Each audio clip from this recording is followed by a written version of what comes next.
Kia ora koutou. Well, she's a beauty. Te MATATAU o te reo. I was trying to keep these videos to 5 minutes, but it is what it is. Get stuck in whānau. You'll walk away from this with te MATATAU o te reo. Kia ora koutou e te whānau, and welcome along to this video clip. In this video clip, we are going to be doing te MATATAU o te reo, the ABCs of te reo Māori. The Māori alphabet, so to speak. For those of you who have only come to this video, you might want to try the other ones so you know what we're up to here. But for the rest of us, good on you for sticking it out so far.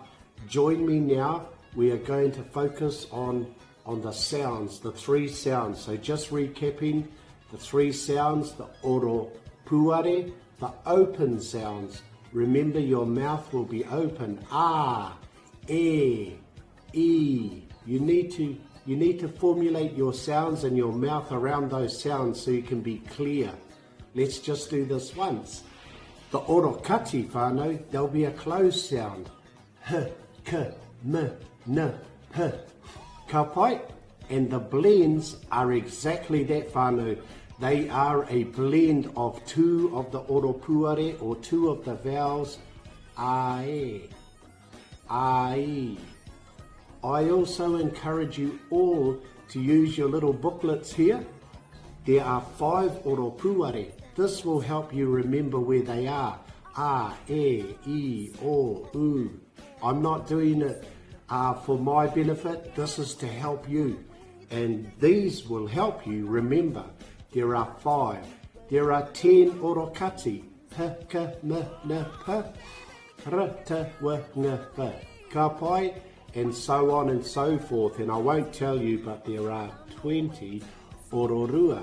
But that's why you need to use your hands, and they will derive from where you started. What this is about, this is the tactile learning. This is the vibration, the sensation, and the audible sound, and that's all part of the learning.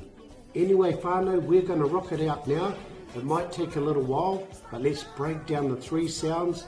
I will do it once, you guys respond, and let's go. And I'm going to keep it i roto i te reo Māori.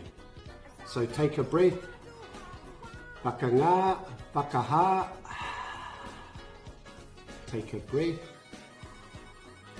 Whakangā, whakaha. Ka pai, here we go. Te MATATAU o te reo.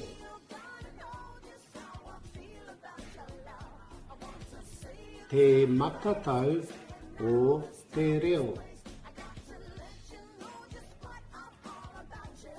Oro puare. Oro puare. Ara. A. E. I. O. U. Tātou. Oro puare. Ara.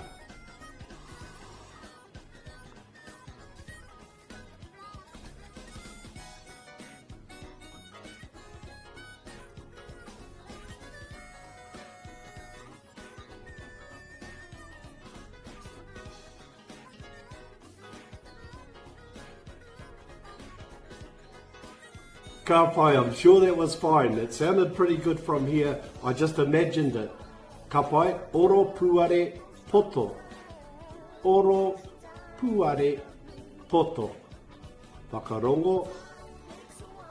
A, e, I, o, u. Koutou.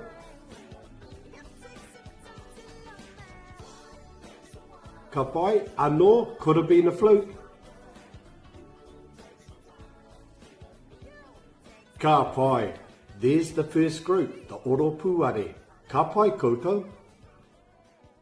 Ka pai koutou, a quick drink break, but here we go, back into it now with the oro kati, the closed sounds. Don't forget, they all come from, you need to breathe. It comes from in here, your ha. Ka pai, so you need some ha, so it's not just coming from a closed space, expel all your breath on it. Here we go. Oro kati, ara,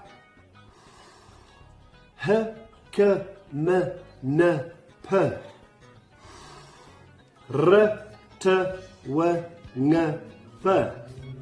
Ka pai, your guys' turn. Take a breath.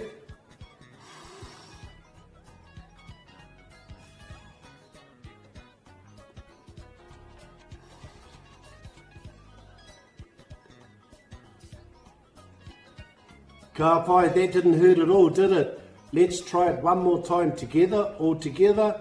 Oro kati, ara, p.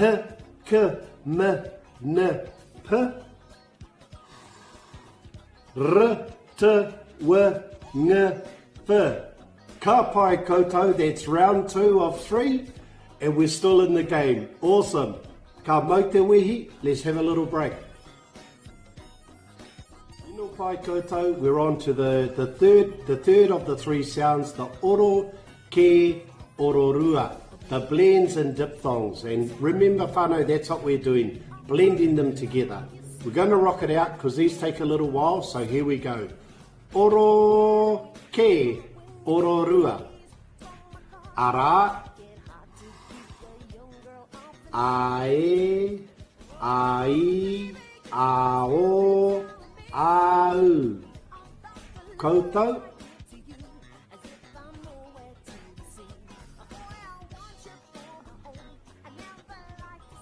Ka pai, a, e. E a, e i, e o, e u. Koutou, a, e.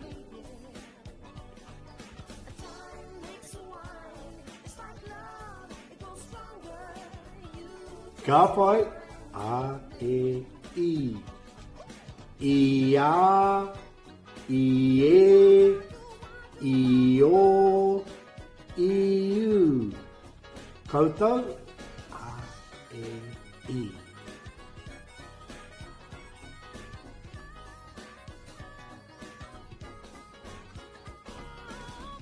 Ka pai, we're nearly there. A, e, i, o. O a, o e, o i, o u. O, a, e, i, o. Koutou.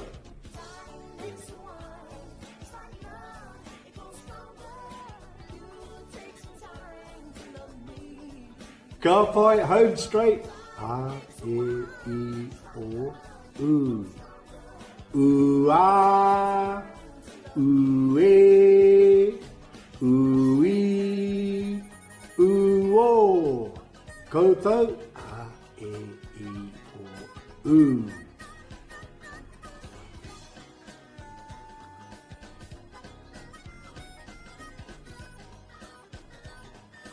Ka pai, ka mau te wehi koutou, great work.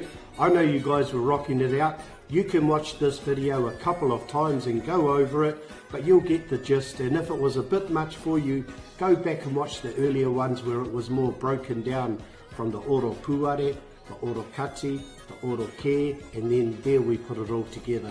In the next video, we're going to string it all together, get our piano hands on, get our sounds on, and we're going to sing the waiata, the consolidation waiata that tidies all this up. And it's a waiata kinaki to support all the work and to consolidate those sounds. I think that's enough for a mellow puff, and I'll ka kite a pōpō.